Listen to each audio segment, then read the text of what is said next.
you. Sino? Yang ni fresh na fresh pa yung itlog.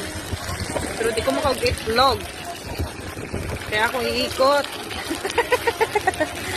Ako ihatag nila ang itlog.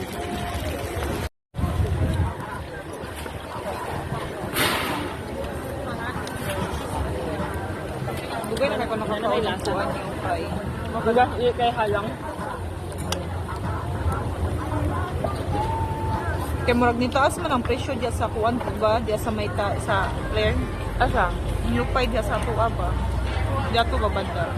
Nasa second floor. Pila man? Ay, depende sa ko ah. 400?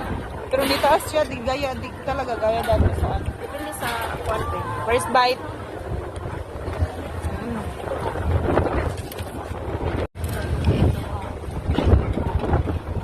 Mapalit na yung mga mapalit Dili. Wala na siyang mapalit. At kaya.